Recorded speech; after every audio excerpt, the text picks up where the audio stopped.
누가복음 우리 14장 7절 말씀부터 14절, 오늘 낮에 우리가 함께 들었던 말씀에 이어지는 말씀을 우리 함께 같이 읽고 말씀을 듣겠습니다. 누가복음 14장 7절부터 14절입니다. 7절 함께 읽겠습니다. 시작.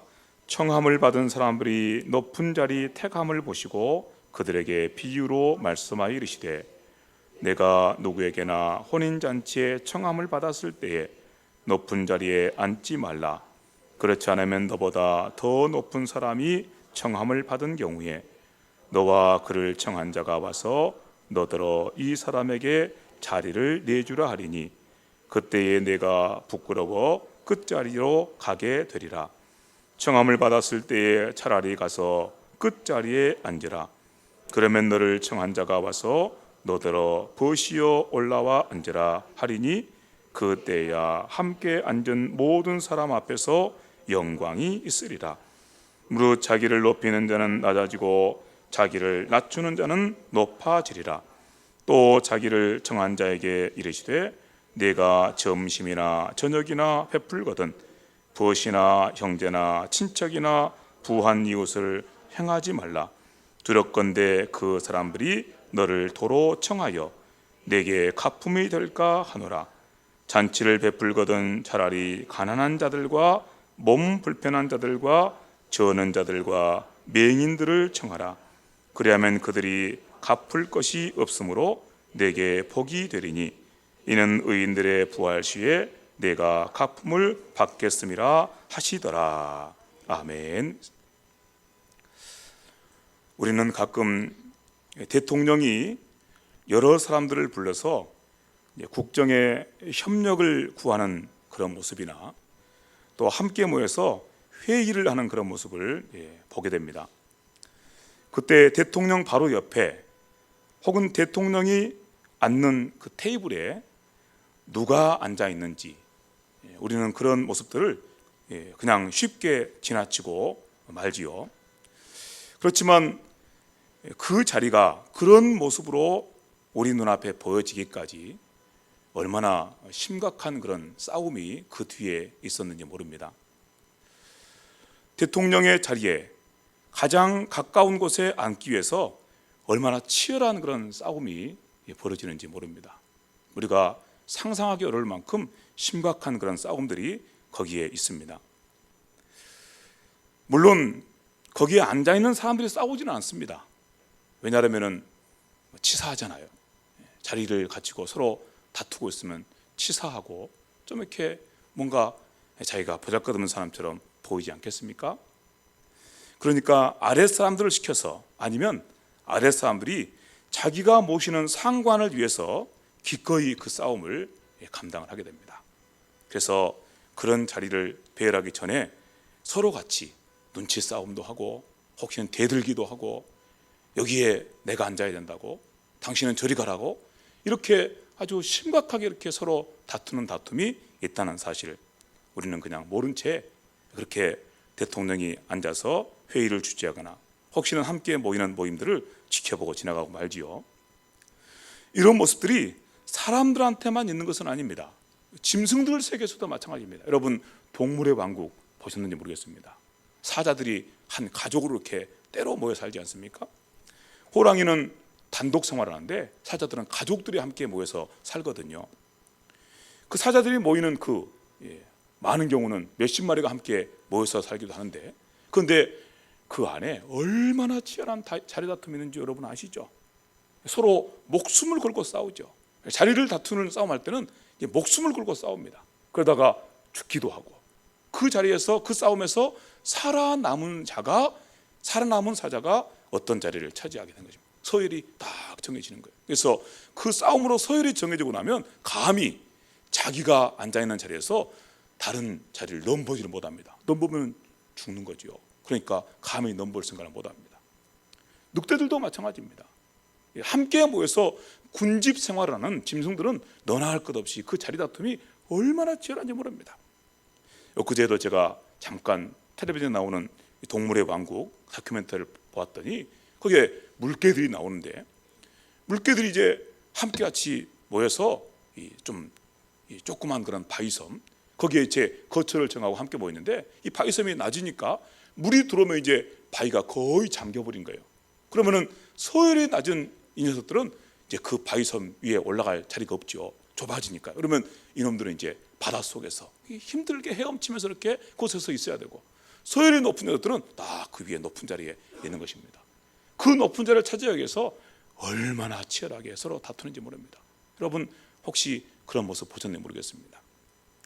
이렇게 말씀을 나누고 보니까 사람들도 마찬가지고 우리 눈에 안 보이지만 아주 심각한 그런 자리 다툼이 사람들 속에 어떻게 있는 줄을 생각해 보시기 바랍니다. 사람들도 마찬가지고 짐승들도 마찬가지고 얼마나 서로 높은 자리에 차지하겠다고 이렇게 자리 다툼을 하는지 모릅니다.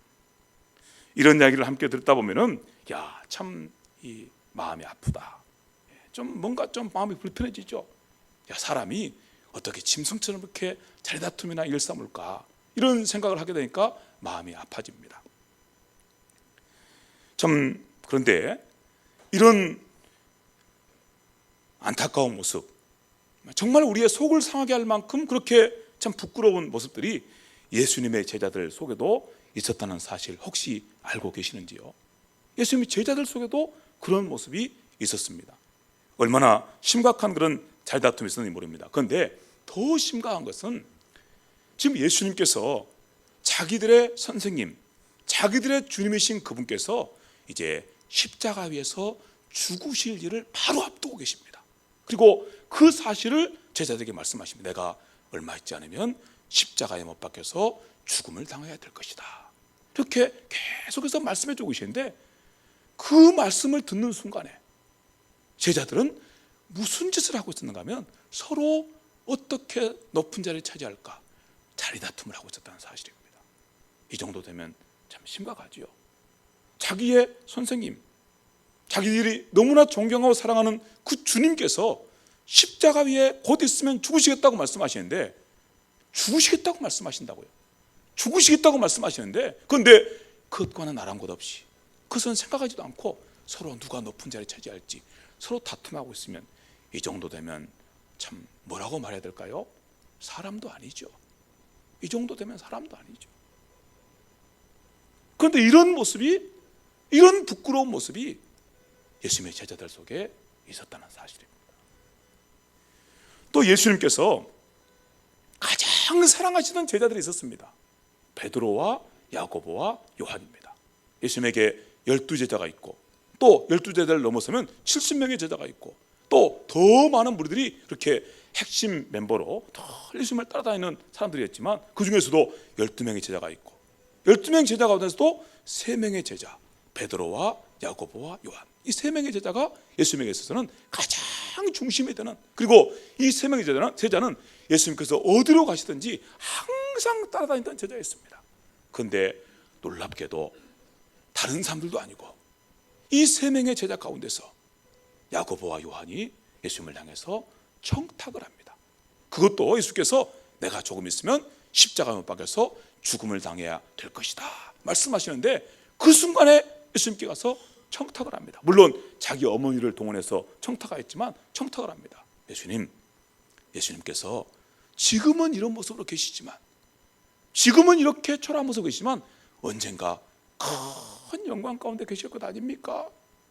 그러면 그때 제발 부탁인데 저를 예수님 오른편에 앉혀주시고요, 제 동생은 예수님 오른편에 앉게 해주세요. 부탁입니다. 꼭 부탁드립니다. 이렇게 청탁을 하고 있다는 것입니다. 다른 사람도 아니고 예수님의 가장 핵심 제자인 그들이 그렇게 하고 있다면 다른 사람들이야 말해 무엇하겠습니까? 이런 모습들이 성경 말씀을 통해서 우리가 만나는 모습들입니다. 성경은 이런 제자들의 부끄러운 모습을 전혀 우리에게 속일 생각이 없습니다. 왜요? 사람들이 원래 그런 모습이니까요. 예수님의 제자들 포함해서 저도 그렇고 여러분들도 그렇고 예외가 없습니다. 우리 모두가 다 그런 모습이기 때문에 그런 모습을 드러내 보여준 것입니다. 인생들이 다 이와 같은 모습이란 것입니다. 예수님의 제자락에서 다를 것도 없고, 그리고 또 무슨 훌륭한 인품가 있는 사람이라 해서 다를 것도 없고, 모두가 자리 다툼하는 데만 열심을 내는 그런 인생들의 부끄러운 모습들, 이런 모습을 성경 말씀은 숨길 그런 의도가 전혀 없습니다. 여러분, 이런 말씀의 배경을 안고 오늘 우리가 함께 읽은 말씀을 다시 한번 들어봅니다. 오늘 우리가 함께 읽은 말씀도 바로 그 이야기거든요. 예수님께서 어떤 혼인잔치가 이루어지고 있는 그 집에 가셨습니다. 그리고 혼인잔치 집에 가셔서 가만히 보니까 혼인잔치 집에서 이제 아마도 거기도 높은 자리 낮은 자리가 있었는가 봐요. 그래서 혼인잔치 집에 초대를 받은 사람들이 서로 자기가 높은 자리에 앉겠다고 가서 싸우는 모습을 보신 것입니다. 여러분, 혼인잔치 집에 갔으면 무슨 일을 해야 될까요? 높은 자리 차지하려고 할 것이 아니고 무슨 일을 해야 될까요? 축하해 줘야 될 거 아닙니까? 맨 먼저 할 일이 뭡니까? 신랑 신부에게 축하하는 말 해주고, 가서 하나님을 믿는 사람들이니까 가서 정말 하나님께 그들 위해서 기도하고, 또 할 일 있으면 다르게 돕는 일들을 행하고 이래야 될 것 아닙니까? 그런데 그 혼인잔치집에 가서 축하할 생각은 없어요. 무슨 신랑 신부를 위해서 기도한다거나 아니면 내가 도울 일이 있는지 살펴서 그 혼인잔치집이 얼마나 분주합니까? 그래서 힘써 도울 생각은 없습니다. 누가 높은 자리를 차지할 것인지, 그것도 자기가 그 자리를 차지해요. 그 집 사람이 아이고 오셨습니까? 이쪽으로 앉으시죠. 그래서 높은 자리로 안내한 것이 아니라 자기가 그 자리를 차지한 거예요. 내가 이 자리에 앉겠습니다. 아이고 무슨 일입니까? 내가 그 자리에 앉아야 됩니다. 이러고 서로 다투고 있는 것입니다. 이런 모습 참 우리 주위에서는 보기가 어려운 모습이죠. 그런데 성경 말씀에 이런 모습을 우리에게 보여주는 말씀을 우리가 함께 읽은 것입니다. 얼마나 참 기가 막힌 모습입니까?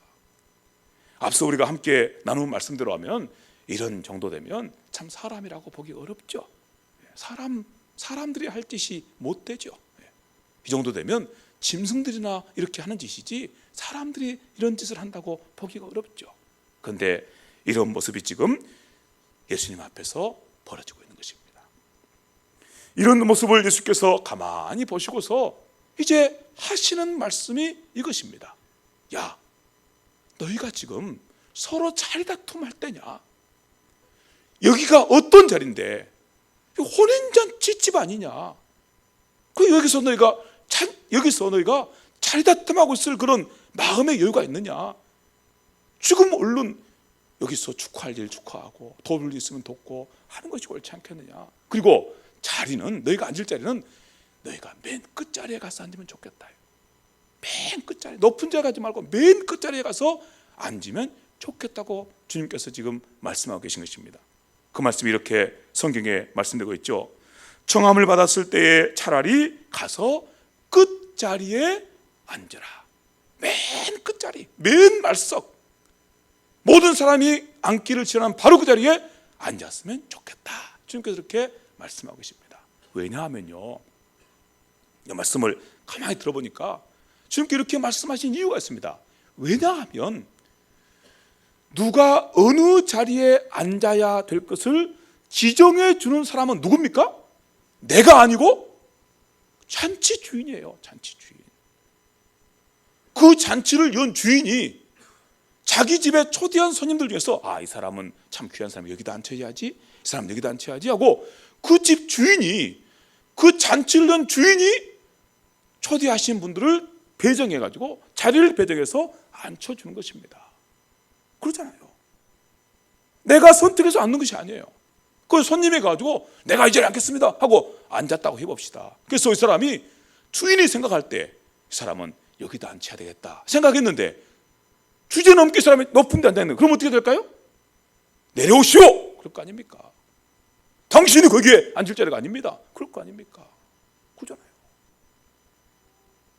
우리가 어떤 집에 초대해서 갔는데 저는 참 그런 걸 잘 몰라가지고, 그런 걸 잘 몰라서 요즘에야 뭐 그렇게 응접 세트 이런 것이 있지만 응접 세트가 있는 집을 갔는데 제가 주인 자리에 가서 앉은 거예요. 손님이 돼가지고 모르니까. 저는 한 번도 그런 것에 익숙하지 않았으니까. 가난하게 살아서 무슨 응접 세트 있는 집에서 살아본 적도 없고, 그러니까 여기 앉아있는 겁니다.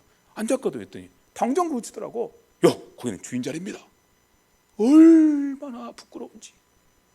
그러잖아요. 몰라서 그렇게 하긴 했지만, 거기가 상석인 줄 모르고 하긴 했지만 그 말을 듣는 순간 얼마나 부끄러운지 얼굴이 홍당무가 되고 뒤통수가 부끄럽고 앉아 있어도 그냥 좌불 안서 어찌할 바를 모르고 앉아 있다가 나올 때도 부끄러워서 어찌할 바를 모르고 나온 경험이 있어요. 마찬가지죠. 지금 주님께서 하시는 말씀이 그 말씀입니다.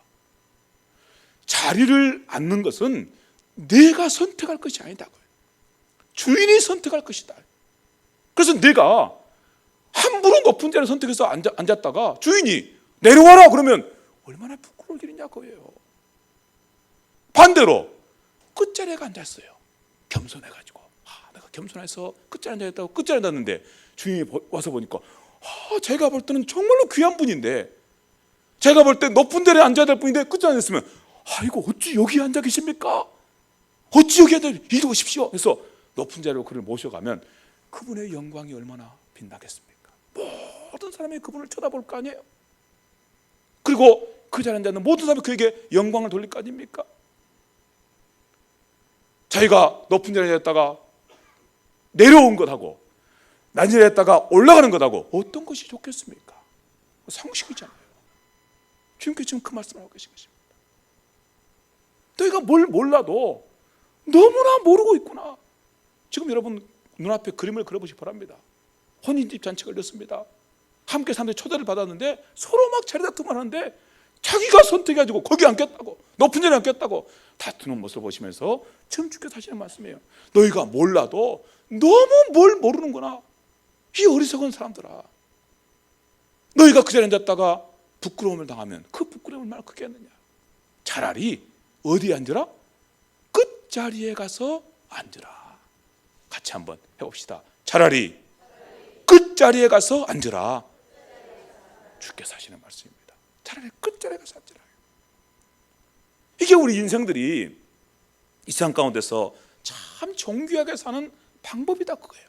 그런데 우리는 그렇게 하지를 않습니다. 방금 우리가 말씀 들었잖아요. 사람들도 그렇고 짐승들도 그렇고 심지어 예수님의 제자들도, 심지어 예수님의 가장 가까이 있었던 야고보와 요한도 그렇게 하질 않아요. 그리고 그들에게는 오직 관심이 높은 데만 있어요. 높은 데만, 높은 자리에만. 그렇게 해서 자기가 종기를 얻고 영광을 얻을 것처럼 생각되지만 전혀 그렇지 않다는 사실입니다. 우리 하나님께서 이 시간에 들려주는 이 복된 말씀을 통해 함께 같이 주께서 주시는 그 자리를 지켜가는 은혜가 있게 되기를 간절히 바랍니다. 그 자리는 바로 다른 자리가 아닙니다. 우리가 끝자리에 가서 앉는 것입니다. 여러분 어디 앉을 자리가 있으면요 항상 끝자리에 가서 앉으세요. 조금 마음이 불편하더라도 끝자리에 가서 앉으세요. 교회에서도 여러분 대접받을 생각 아예 하지 마세요. 대접받을 생각. 사실 이 말씀은 제가 가장 먼저 드려야 될 말씀이에요. 왜냐하면 목사가 교회에서 제일 대접 많이 받는 사람 아닙니까? 목사인 제가 대접을 제일 가장 많이 받는 사람 아닙니까? 그러니까 제일 먼저 이 사람에 드려야 될 말씀이죠. 마음속으로 다시 한번 작정하고 또 다짐합시다. 높은 자리 탐내지 마시고 대접받을 생각 내려놓으시고 끝자리에 가서 섬기는 자리에 가서 앉게 되고 섬기는 자리에 가서 살아가는 그런 은혜가 함께 할 수 있게 되기를 진심으로 간절히 바랍니다. 여러분 이렇게 우리가 함께 같이 말씀을 나누시면서 이런 말씀을 다시 한번 생각하게 됩니다. 이제 방금 전에 우리가 함께 들었던 말씀인데 우리가 이처럼 겸손하여서 끝자리에 가서 앉을 때에 그럴 때 우리를 높여주시는 분이 계시다는 사실입니다. 그런데 그러기 전에 우리가 함께 같이 생각해야 될 말씀이었습니다. 우리들에게 자리를 배정해 주시는 분이 계신다는 것입니다. 자리를 배정해 주시는 분. 아까 우리가 말씀을 들었지 않습니까? 우리가 어떤 자리에 가면 그 자리에서 너는 여기에 합당하다, 여기에 서 있어라, 여기 앉아 있어라, 여기서 일해라, 이렇게 우리의 자리를 정해 주시는 분이 계세요. 누구실까요? 예수님이시죠. 아까는 우리가 여러분 대답을 좀 너무 성급하게 했어요. 아까는 제가 질문 드렸을 때 그 잔치를 준비한 주인이었죠. 답이. 이번에 다시 한번 대답해 보세요. 우리가 하나의 한 인생으로서 우리의 한평생 살아갈 때 너는 여기에 서 있어라, 여기에 앉아 있어라, 여기서 일해라, 여기서 이런 모습으로 살아라, 이렇게 우리에게 자리를 정해주신 분이 계십니다. 누구십니까? 예수님이십니다. 우리 주님이신 하나님이십니다. 그분께서 우리에게 자리를 정해주신 거예요. 그럴 때 우리는 그 자리를 싫어하는 경우들이 많아요. 싫어하는 경우들. 주님께서 정해주셨는데, 하나님께서 정해주셨는데, 오늘 낮 예배 때 우리가 함께 같이 말씀드린 것처럼 하나님, 왜 내가 여기 있어야 되는데요? 왜 내가 이 일을 해야 되는데요? 왜 내가 여기 서 있어야 되는데요? 나는 저기 앉고 싶은데? 이게 우리 인생의 모습이에요.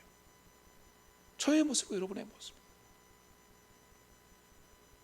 하나님께서 우리에게 자리를 배정해 주시면 아무 말 없이 그 자리에 앉는 것이 마땅한데 그렇게 하지 않는다는 것입니다.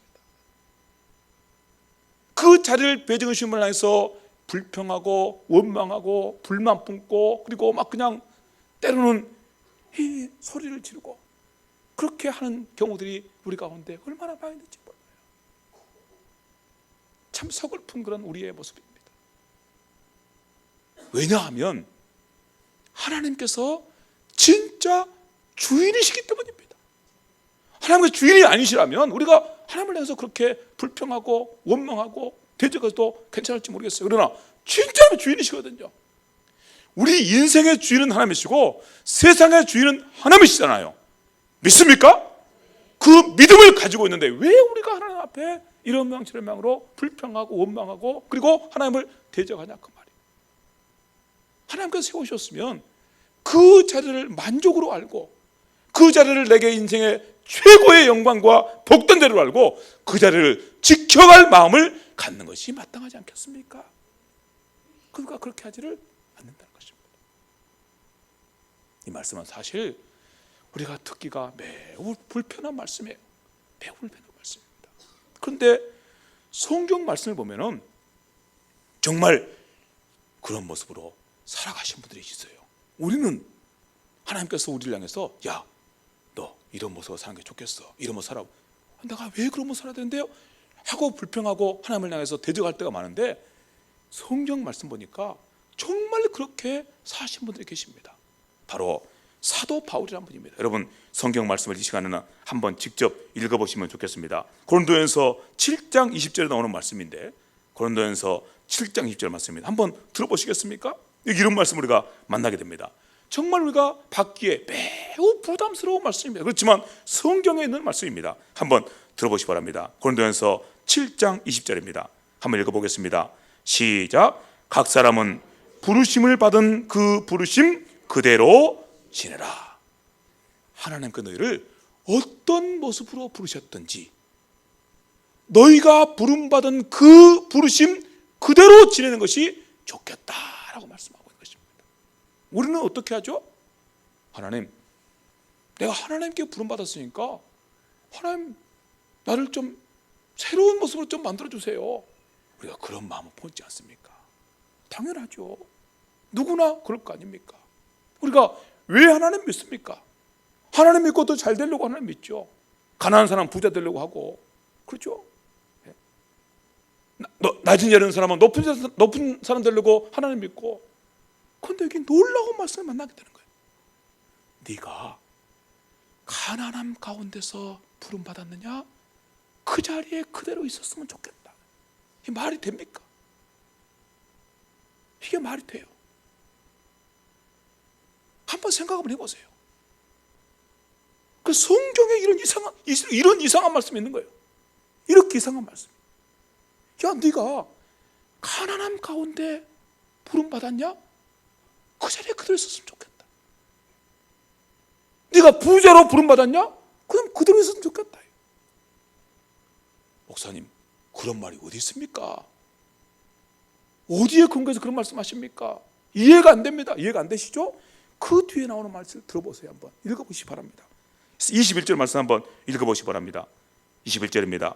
시작. 내가 종으로 있을 때에 부르심을 받았느냐? 염려하지 말라.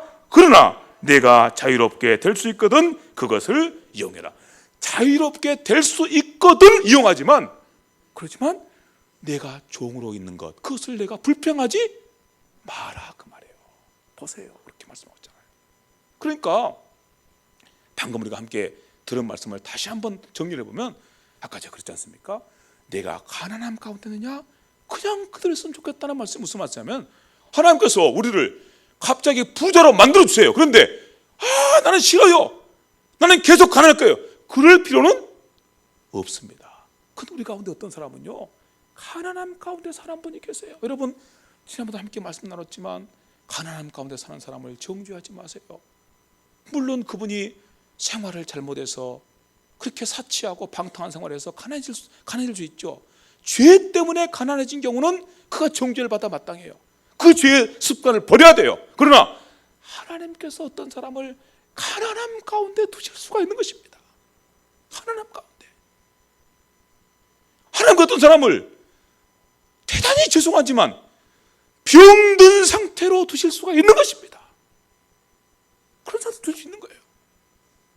모두가 건강하고 모두가 부자고 모두가 1등하고 아니에요. 그렇지 않습니다. 어떤 사람은 공부 못하는 상태로 될 수도 있어요. 그럴 수도 있다고요. 모두가 다 1등한 게 아니에요. 그럴 때 믿음의 사람들이 가질 태도가 뭔지 여기 이렇게 말씀하고 있습니다. 네가 그 자리에 서서 하나님과 너를 그 자리에 두신 그 목적과 소원을 따라서 그렇게 신실하게 살아갔으면 좋겠다, 이렇게 말씀하고 있습니다. 한번 더 들어보시겠습니까? 그래도 이해가 안 되시면 더 들어보시겠습니까? 한번 들어보시기 바랍니다. 22절 말씀 한번, 23절입니다. 22절입니다. 같이 한번 들어볼까요? 22절 시작. 주 안에서 부르심을 받은 자는 종이라도 주께 속한 자유인이요 또 그와 같이 자유인으로 있을 때에 부르심을 받은 사람은 그리스도의 종이니라. 그러니까 이 말씀 무슨 말씀하면, 내가 종으로 있다고 해서 종이 아니고, 자유인이라고 해서 자유인이 아니고, 종은 예수님 안에서는 어떤 사람이고 자유인이고, 자유인은 예수님 안에서 어떤 사람이고 종이고 그런다고 말이죠. 그러니까 네가 지금 종이냐 자유이냐 그게 중요한 게 아니고, 네가 지금 예수님 안에서 어떤 사람으로 서 있는가가 중요하다 것입니다. 그러면 너는 그 자리를 지켜라 그죠. 그게 우리가 하나님께 받은 그런 영광스러운 말씀의 자리입니다. 그래서 이렇게 말씀합니다. 23절 말씀 보니까, 너희는 값으로 사신 것이니 사람들의 종이 되지 마라. 사람들의 종이 되지 마라. 여기에 말씀의 비밀, 이 말씀을 제가 드리려고 지금 설명하고 있는 거예요. 너희들은 사람의 종이 되지 마라. 여러분이 어떤 자리에 계시면요, 그 자리에서 벗어나려고 사람들 앞에 가서 자꾸 이렇게 하지 마라 그 말이에요. 여러분이 어떤 잔치집에 가서 높은 자리에 앉기 위해서 사람들 앞에 가서 이렇게 하지 마라 그 말이에요. 우리는 사람들을 바라보고 사는 사람이 아니에요. 사람들 앞에서 비비는 사람이 아니에요. 우리의 자리를 배정해 주시되 우리를 높이기도 하시고 낮추기도 하시는 하나님을 믿고 사는 사람인 것입니다. 그분을 믿고 사는 사람들이에요. 그런데 왜 우리가 사람들 앞에 가가지고 그렇게 높은 자리를 차지하겠다고, 어떻게 뭘 해보겠다고 그렇게 사람들의 종 노릇을 하냐 그 말입니다. 사람의 종 노릇 하지 마라. 어떻습니까 여러분? 이렇게 말씀을 듣고 보니까 이 말씀 무슨 말씀인지 이해가 되시죠? 네가 종으로 있든지 가난함 가운데 있든지 병든 가운데 있든지 부자로 있든지 아니면 또 높은 자리에 있든지 낮은 자리에 있든지 그거 상관없다는 것입니다. 그거 상관없어요.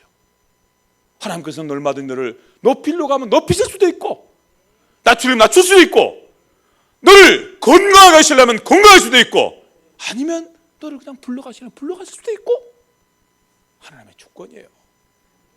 하나님의 주권. 그건 우리 몫이 아니에요. 우리 자리를 배정하시는 하나님의 주권입니다. 그분께 맡기는 겁니다.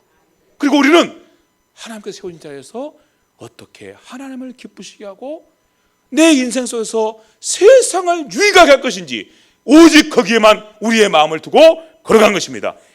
이 사람이 바로 진짜 예수 믿는 사람인 것입니다. 하나님의 사람인 것입니다.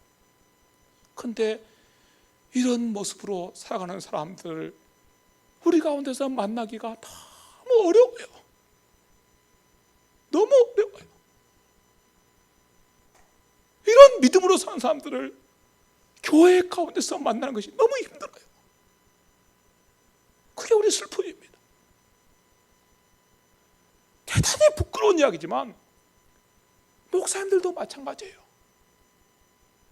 이런 말씀을 나누면은 혹시 실족해서 넘어질 분들이 계실까 염려스럽지만, 목사님들 모이면요, 누구 이름을 먼저 부르고 누구 이름을 나중 부르고, 이게 아주 큰 그런 논란거리예요.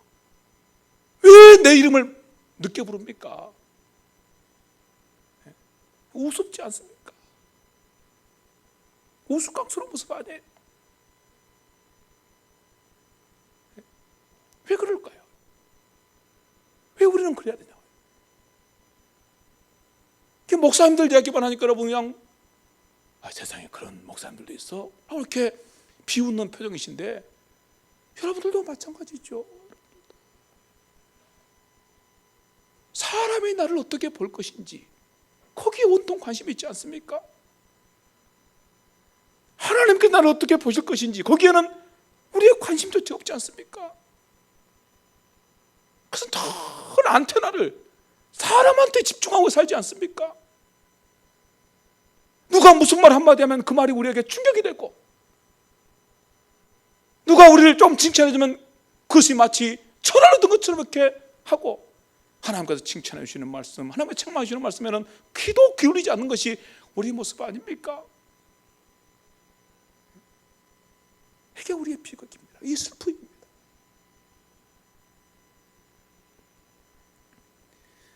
예수님을 구주로 믿고 예수님의 목소리로 사는 사람들은 이런 영광스러운 사람들입니다.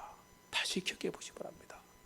그가 종으로 살아도 그는 종이 아닙니다. 사람의 종이 아니에요. 그가 자유인으로 산다고 해서 그가 자유인이 아닙니다. 그는 하나님의 종입니다. 그가 부자로 산다고 해서 부자가 아닙니다. 그는 하나님 안에서 지극히 가난한 자로 하나님 앞에 소망을 품고 하나님 안에만 그렇게 소망을 두고 걸어가는 그런 사람입니다. 자기가 아무리 부자라고 해서 그것 의지하고 살지 않습니다.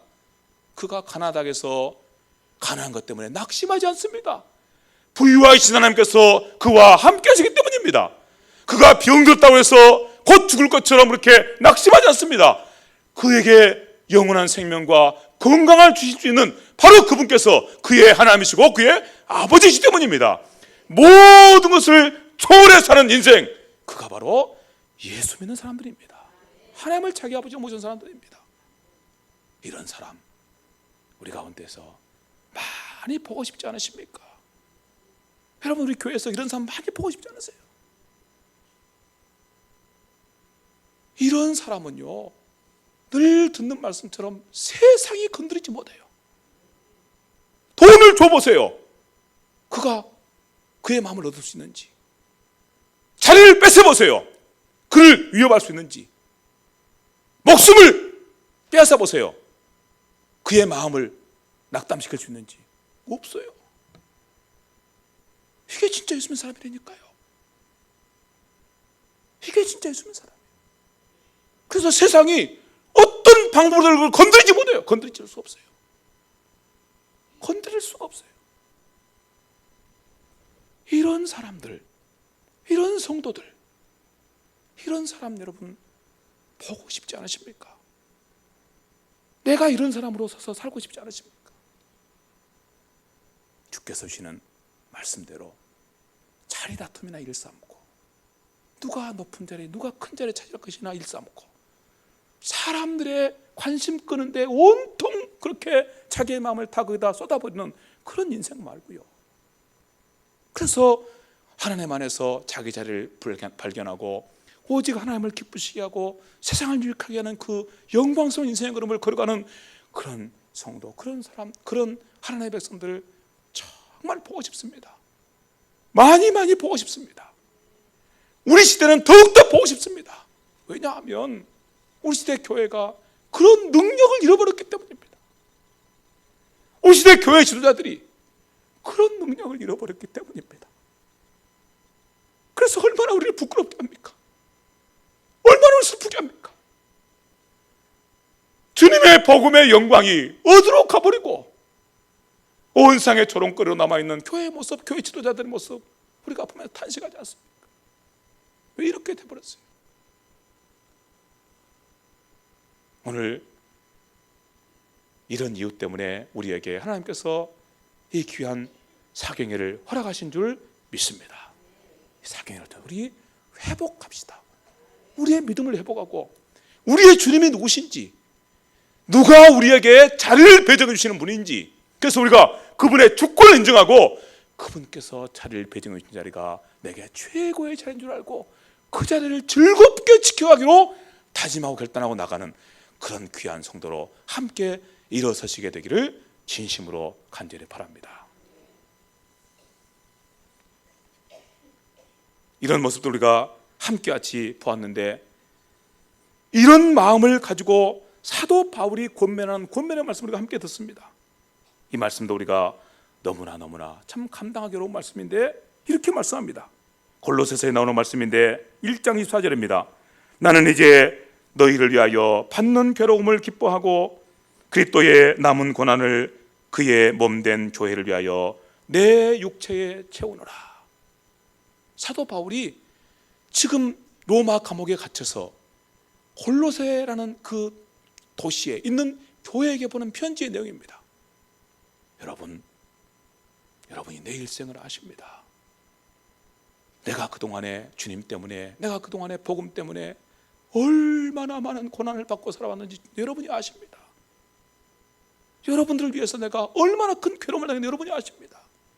그런데 나는 그 괴로움, 그 고난 이제 그만 받았으면 좋겠습니다 라고 말하고 싶은 마음이 하나도 없습니다. 이겁니다. 여러분, 우리 같으면 어떻게 하겠습니까? 하나님, 이 정도면 됐잖아요. 이 정도 제가 고난받았으면, 이 정도 제가 주님 위해서 괴로움 당했으면 이제 됐잖아요. 이제 그만 좀 받았으면 좋겠어요. 이러겠죠.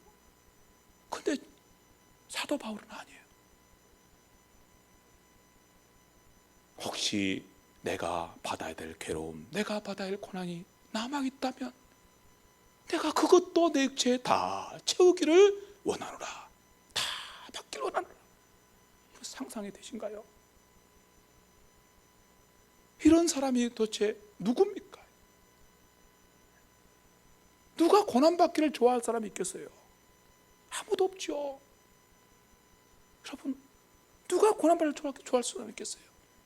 그런데 오늘 우리가 성경에서 만나는 바울이라는 사람은 즐거이 기꺼이 그 고난을 받겠다고 그렇게 자청합니다. 내가 받겠다.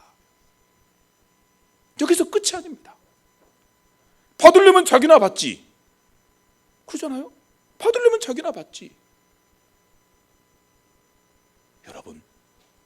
여러분도 나와 함께 이 고난을 받읍시다. 다시 한번요. 여러분도 나와 함께 이 고난을 받읍시다. 이게 바울의 말입니다. 우리 목사님들 자녀들 중에, 요즘 목사님 자녀들은 물론 참 너무너무 어렵게 그렇게 생활하신 분들이 많이 계시기 때문에 제가 이런 말씀 드리면 좀 죄송한 마음이 있어요. 그러나 우리 자녀들만큼은, 제 자녀들만큼은 고생 별로 안 했어요. 돈이 없어서 그렇게 절제하는 삶, 또 가난한 삶, 그건 살았을지 몰라도 고생해 본 적 없어요. 학교 다닐 때 무슨 제가 아이들 필요한 학용품을 못 사준 적도 없고, 아이들이 나가서 제가 목사들이라고 해서 어디 가서 두들겨 맞고 온 적도 없고, 오히려 존중받았으면 존중받았지. 아, 목사님 아들이냐? 목사님 딸이냐? 존중받았지. 어디가 두들겨 맞고 온 적도 없고. 근데 옛날에는 안 그랬어요. 요즘에는 목사님 자녀들이 존중받는 시대, 옛날에는 안 그랬어요. 그래서 목사님들 마음속에 자기 자녀들을 향한 그런 아주 큰 짐이 많은 경우가 있습니다. 정말 고생 많이 하신 목사님들 중에서요. 실제로 목사님 자녀들 중에서 이런 마음을 품은 자녀들이 많아요. 굉장히 많습니다. 목사면 아버지가 목사지. 목사면 아버지가 목사지. 왜 아버지 때문에 내가 고난 받아야 되는데? 왜 아버지 때문에 내가 이런 욕을 받아야 되는데? 이거예요. 이런 말을 입에 달고 다니는 자녀들이 많아요. 너무 고난을 많이 받아서, 너무 힘들어서. 마찬가지죠. 당신이 사도니까, 당신이 예수님의 제자라고 하니까 당신하고 그런 고난 받지 우리한테까지 무슨 고난 받으라고 그러세요? 이렇게 말할 거 아닙니까? 고난 받기 좋아하는 사람 없으니까요. 그런데 사도 바울은 당당합니다. 그리고 말합니다.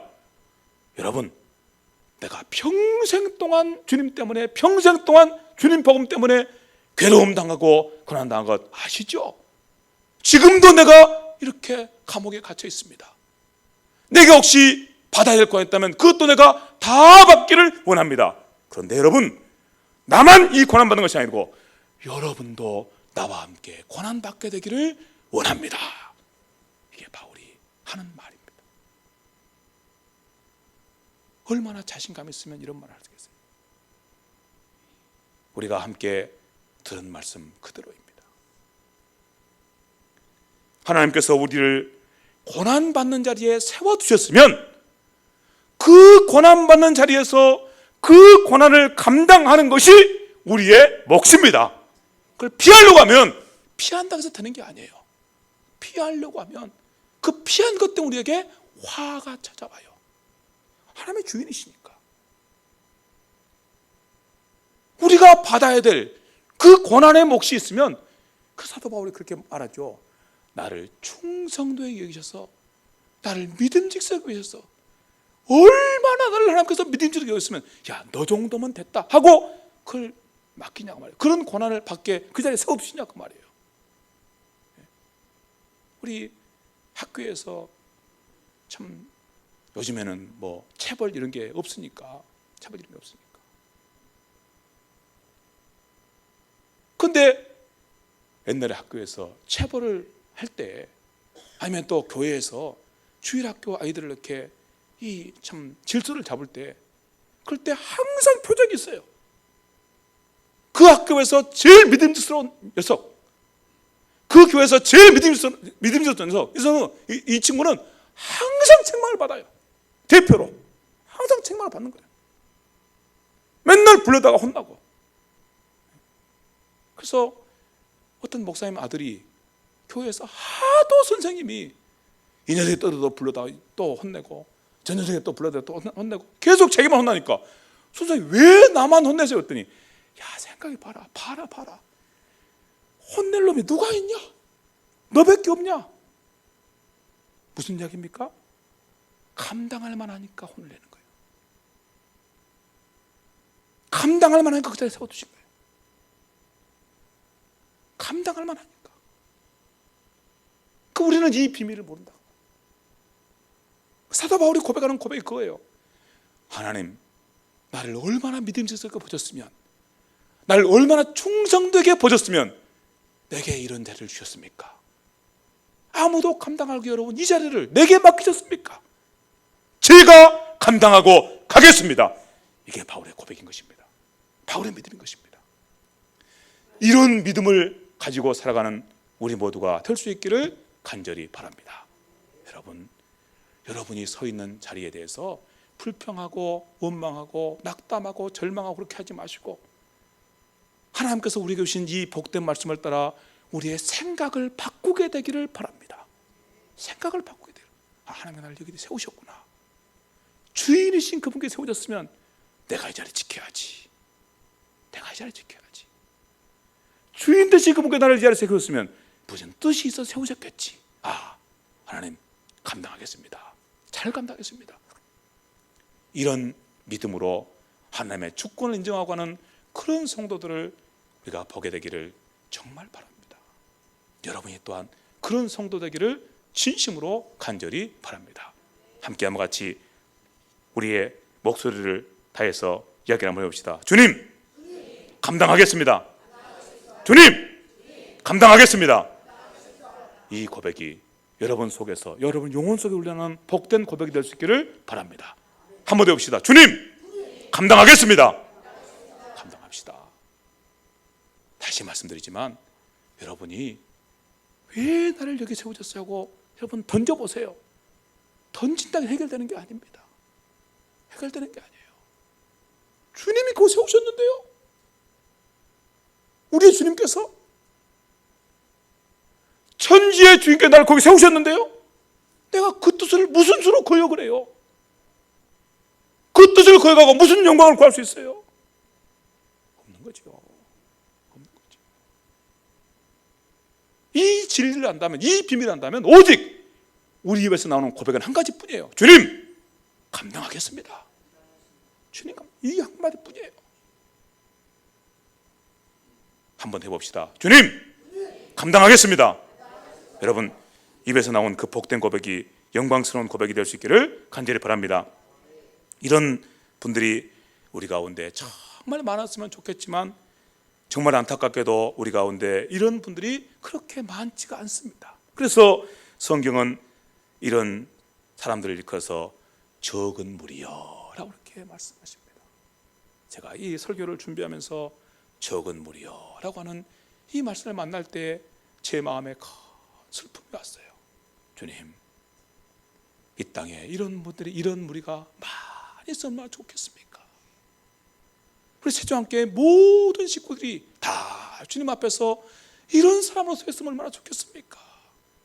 그런데 주님께서는 적은 무리라고 말씀하시는군요. 적은 무리라고 말씀하시는군요. 주님, 우리를 회복시키셔서 주님께서 보시고 많은 무리가 주께서 말씀한 이 말씀에 합당한 자들로 서게 하여 주시옵소서 기도하게 됩니다.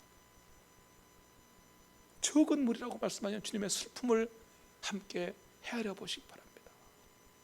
그리고 우리를 향해서 말씀하십니다. 너희는 좁은 문으로, 그리고 좁은 길로 가라.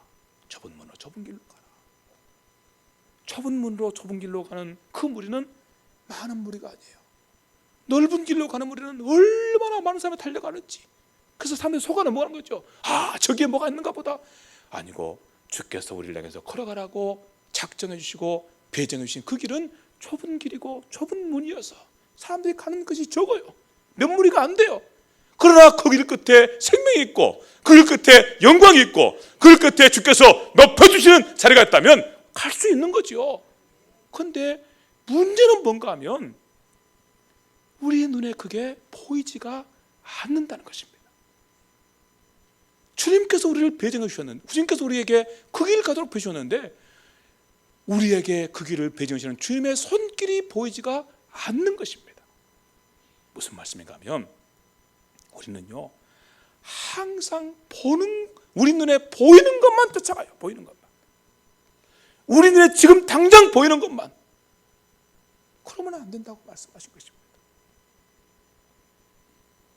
얼마나 심각하게 하나님께서 말씀하시는 말씀을 여러분 들어 알고 계실 것입니다. 야, 너희가 어떻게 보는 것을 소망하느냐? 그 소망이냐고요.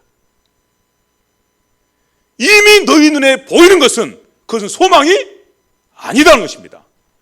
보이지 않는 것이 소망이지. 보이지 아니하시는 하나님의 소망이시고 보이지 아니하시는 하나님께서 우리를 위해서 예비하신 상의 소망이고 그분께서 우리를 높여주실 것이 소망이지 보이는 것이 무슨 소망이냐고요. 그럼 우리는 당장 눈앞에 보이는 것만 쫓아간 거죠. 그래서 우리 앞에 높은 자리 낮은 자리가 있으면 우리는 절대 낮은 자리를 선택하지 않습니다. 주께서 말씀하시죠. 야, 너희가 낮은 자리를 선택해라. 스스로 낮추는 자가 높아지라 말씀하는데 지금 당장 높아집니까? 지금 당장 안 높아지나? 지금 당장은 낮은 자리잖아요. 눈에 보이는 것이죠. 저기는 안 돼. 저렇게 낮은 자리에 내가 앉을 수 있어? 안 돼. 보이는 것, 높은 자리. 주께서 말씀하시죠. 야, 그 자리는 낮아지는 자리야. 그 자리는 망하는 자리야. 근데 우리는 눈 하나 깜짝잖아요. 아니요, 무슨 얘기입니까? 지금 이렇게 높은데.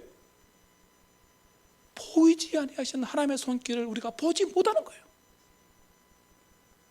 보이지 아니하시는 그분께서는 우리 눈에 안 보이시니까 그분께서 하시는 말씀도 무시해버린 거예요. 약속도 무시해버린 거예요. 그러고서는 우리 눈에 당장 보이는 것, 높은 자리, 눈에 보이잖아요. 얼른 가서 앉는 거죠. 야, 거기 앉으면 안 돼. 거기 앉으면 너 낮아지는 거야. 너 죽는 거야. 아니요, 지금 내가 높아진 거 중요하지. 나중에 무슨 소용있습니까? 야, 너 그 길로 가면 안 돼. 너 그 길로 가면 너 죽어. 넓은 길로 갈 때 좁은 길로 가야지. 좁은 길로 가는데 고난이 있고 힘들고 어렵고, 보세요. 저렇게 고난이 있고 힘든데 내가 왜 저 길로 갑니까? 나는 이 편한 길로 가야죠. 야, 그 편한 길 끝에는 죽는 길이야. 이 길이 사는 길이야. 눈 하나 깜짝하지 않지요.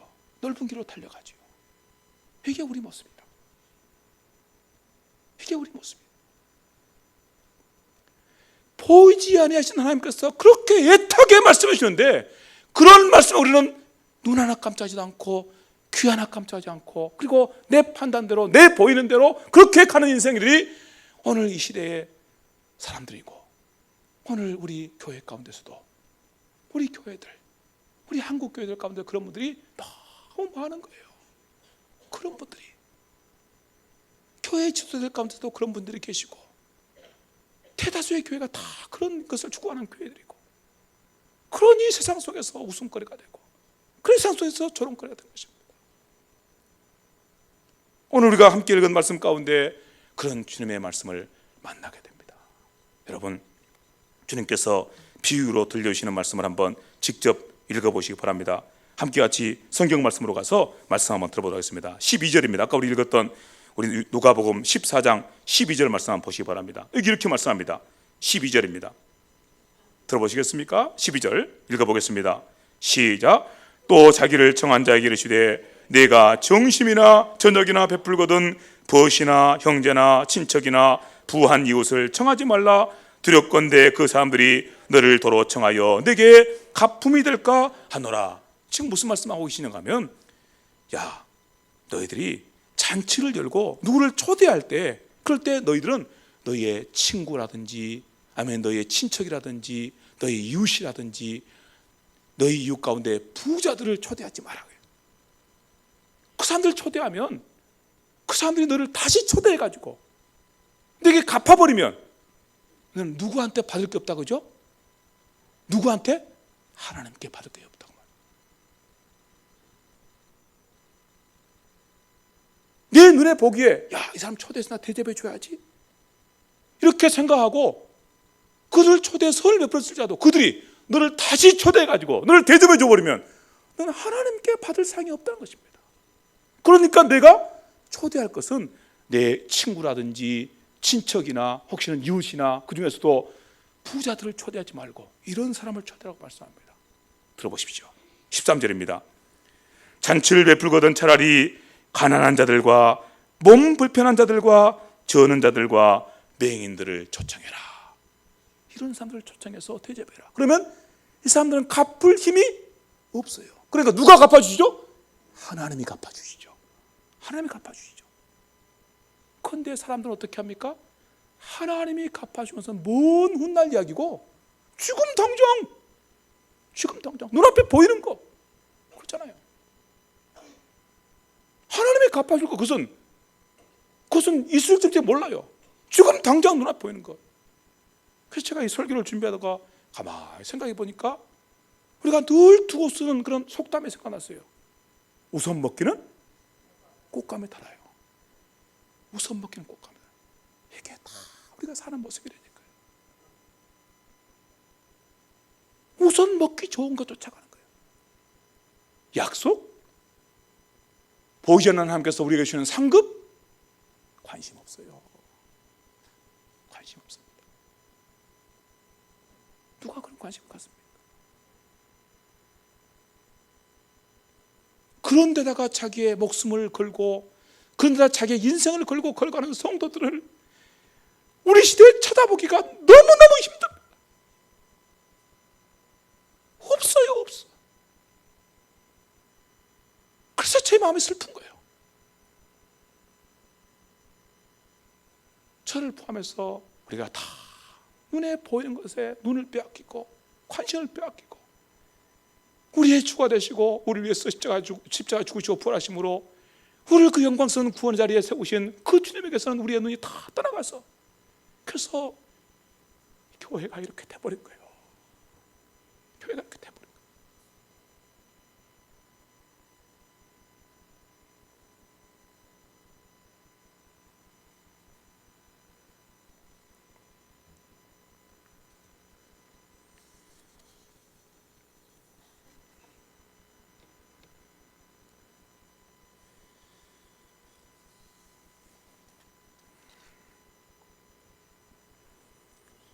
함께 같이 주님의 은혜를 구합시다.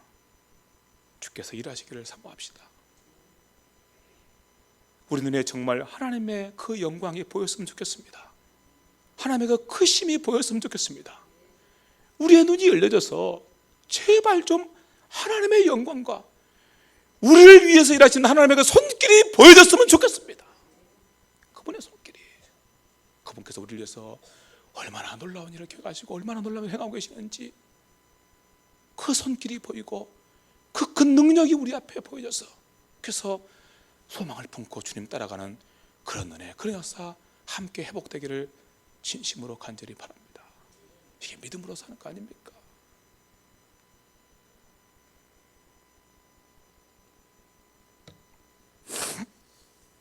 우리 같이 함께 같이 말씀을 나눕니다. 여러분, 주 앞에서 이런 복된 소원을 품고 가시게 되기를 바랍니다.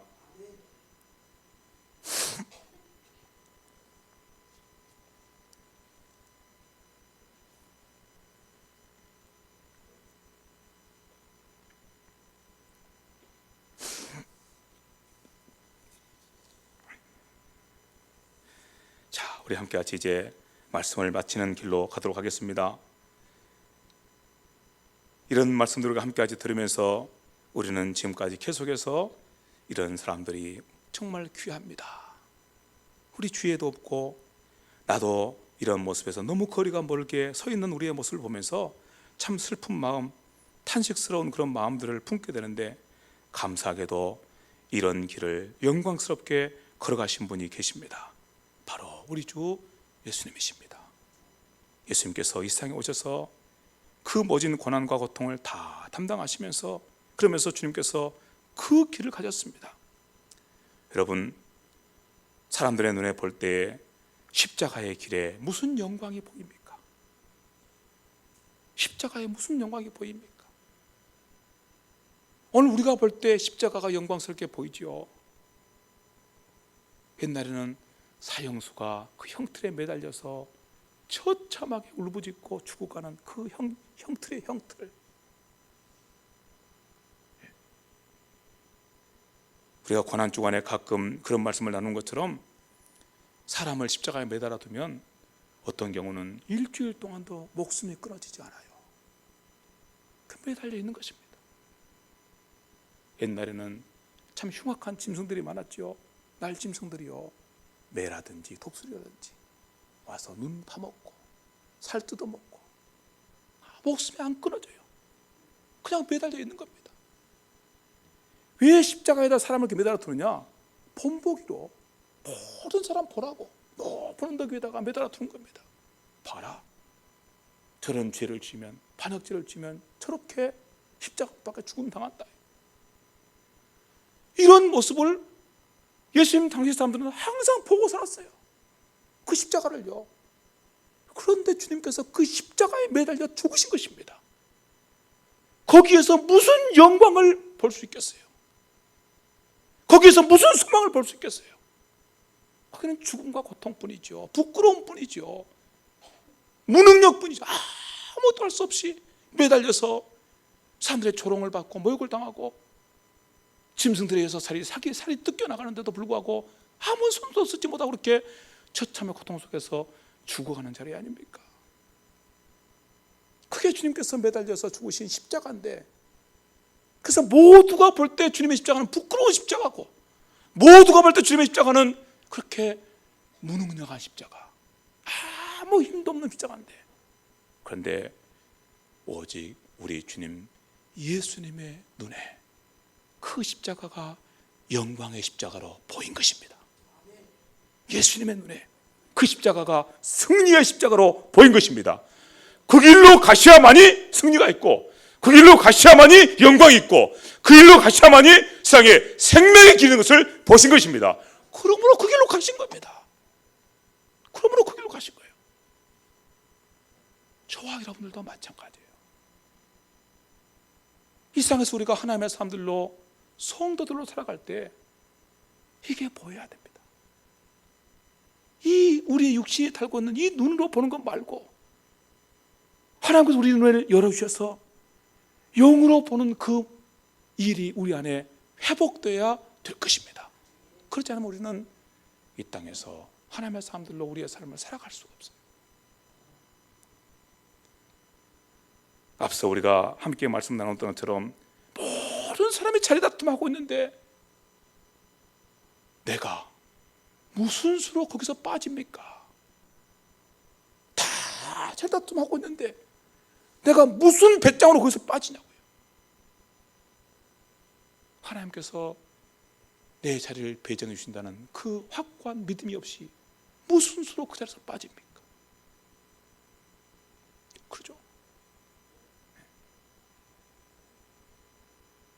모두가 넓은 길이 좋다고 다 달려가는데 무슨 수로 내가 그 길을 거절하고, 모든 사람이 가는 그 길을 거절하고 좁은 길로 선택해서 갈 수 있습니까? 하나님께서 그 길 가운데서 하나님의 그 능력의 손으로 일하고 계신다는 그 믿음이 없으면 어떻게 그것이 가능하겠습니까?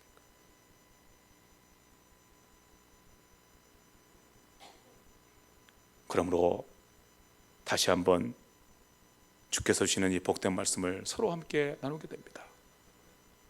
감사하게도 우리 주님께서 그 길을 걸어가시면서 그 길 끝에 영광이 있음을 확실하게 보여주셨습니다.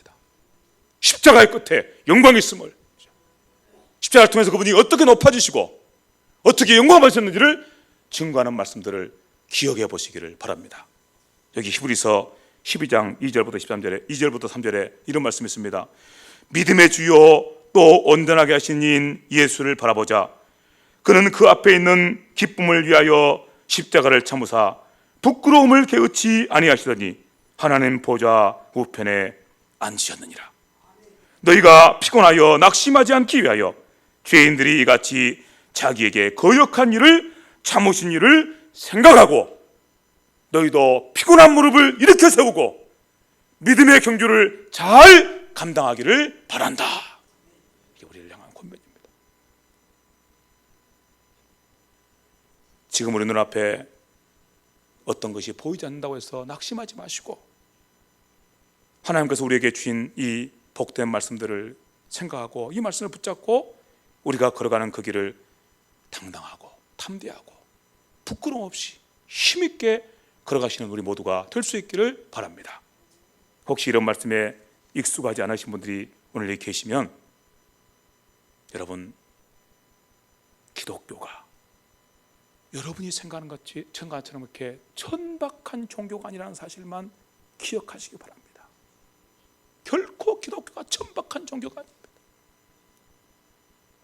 오늘 우리 시대의 성도들이, 오늘 우리 시대의 교회들이 하나님의 이 손을 바라보지 못하고 보이지 않는 하나님의 그 손길을 발견하지 못하느냐 아마 기독교가 이렇게 천박해지고 기독교 세상의 웃음거리가 된 것이지 결코 기독교 자체가 천박한 게 아닙니다. 복음 자체가 그렇게 부끄러운 것이 아닙니다. 복음 안에 생명이 있고 영광이 있습니다. 우리의 책임입니다. 먼저 믿는 우리의 책임입니다. 우리를 탓하시고 기독교 안에 얼마나 영광스러움과 얼마나 이렇게 복됨이 있는지를 기억하시면서 함께 같이 믿음의 길을 걸어가시기로 작정하시기를 바랍니다.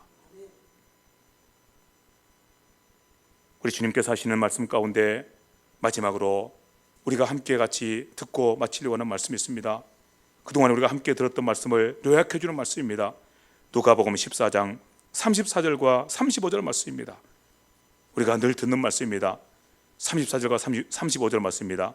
소금이 좋은 것이나 소금도 만일 그 맛을 잃으면 무엇으로 짜게 하리요? 땅에도 거름에도 쓸데없어 내버리게 되느니라. 들을 귀 있는 자는 들을지어다. 주님의 말씀입니다. 맛을 잃어버린 소금, 그래서 아무 쓸모없게 돼버린 소금, 하나님 앞에서도 부끄러움, 세상 앞에서도 부끄러운 그런 소금. 앞서 우리가 들었던 말씀처럼 보이지 않으신 하나님의 손길은 보지도 못하고, 우리를 진짜 높이시는 그분의 손길은 보지도 못하고, 자기가 높아지겠다고 자리 다툼이나 일을 삼고,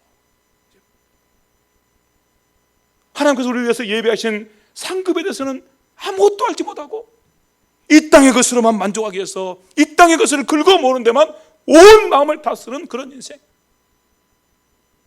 그러면서도 나는 예수 믿는다고, 그러면서 나는 그리스도인이라고 그렇게 말하는 분들, 맛을 잃어버린 소금이죠. 하나님 부끄럽게 하는 소금이죠. 세상 사람들에게 부끄러움 당하고 조롱당하고 짓밟히는 소금이죠.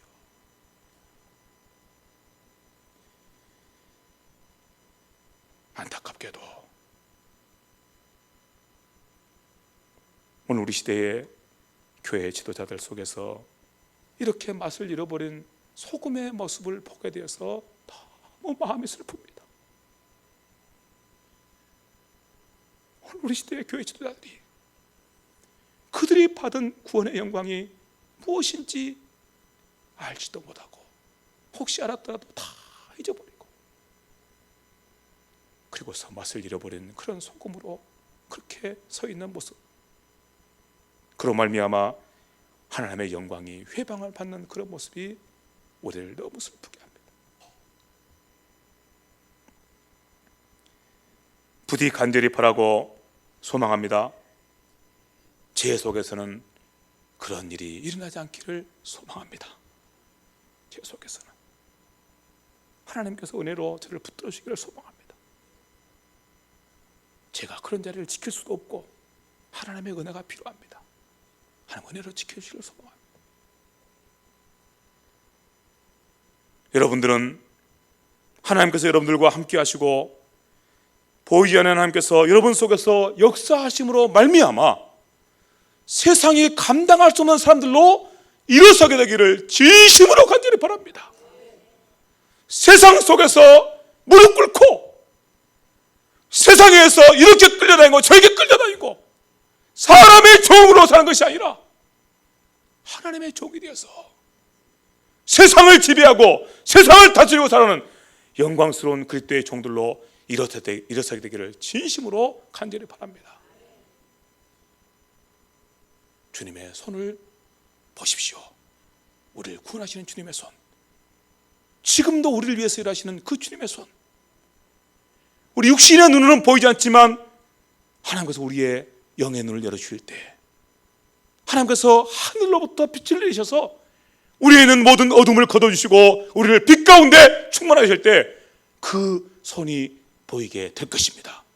그리고 그 손 의지하고 그분께서 높여줄 것을 기대하고, 여러분 끝자리에 처할 일이든 끝자리에 처하시고, 하나님께서 여기서 있으라면 예 알겠습니다, 거기서 있겠습니다.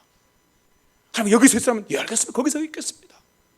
그렇게 함께 주 앞에 순종하고 의지하고 나가는 우리의 모습 되기를 진심으로 간절히 바랍니다.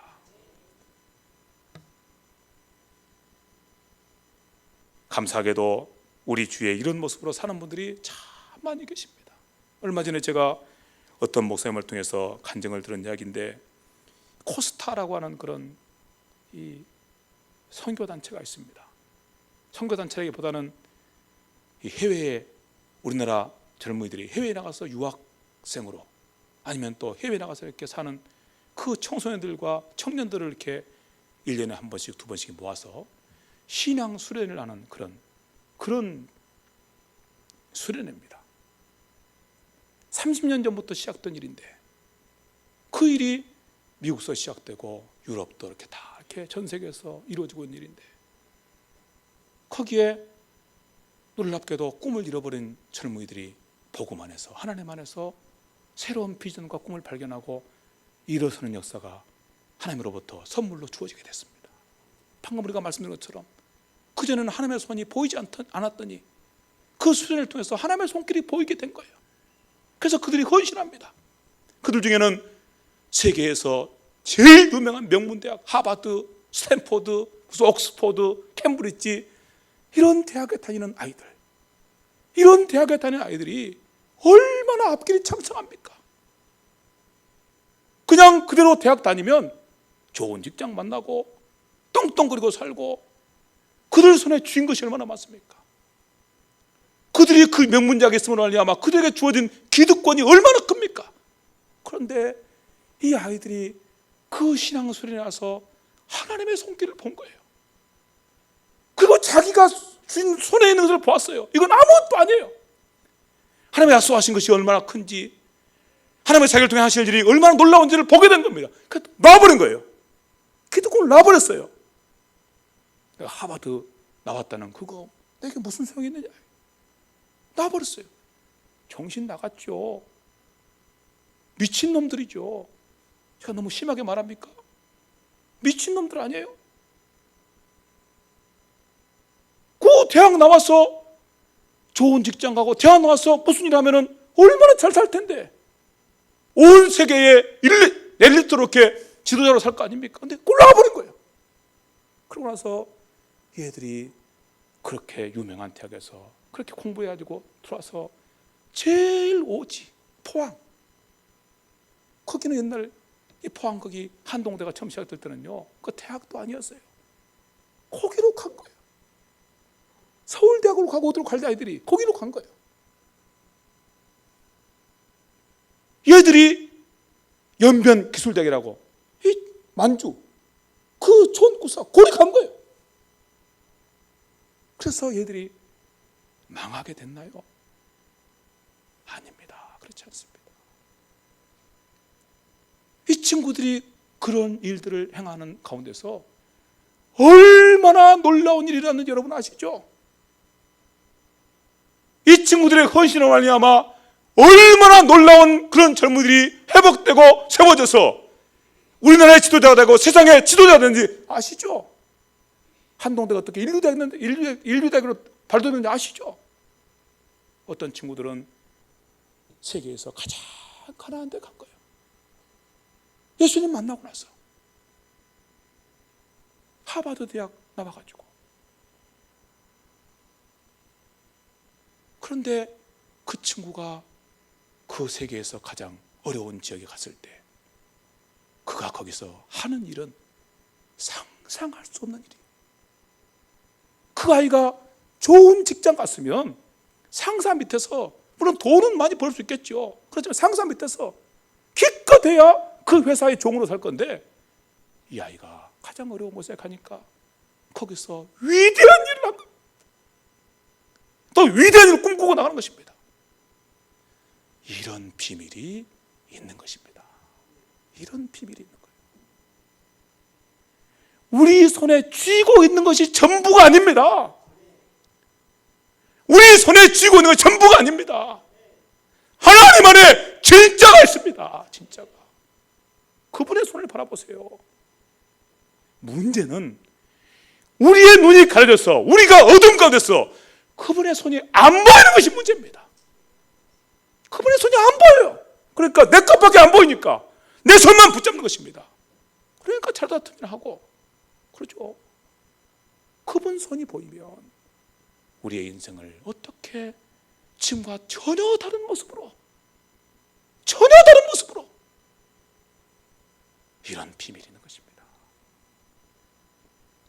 이번 사경의 기간 동안에 여기 모인 우리 모두가 하나님의 은혜로 말미암아 보이지 아니하신 하나님의 손길을 보게 되는, 그 손의 역사를 보게 되는 그런 은혜가 함께할 수 있기를 다시 한번 간절히 바랍니다.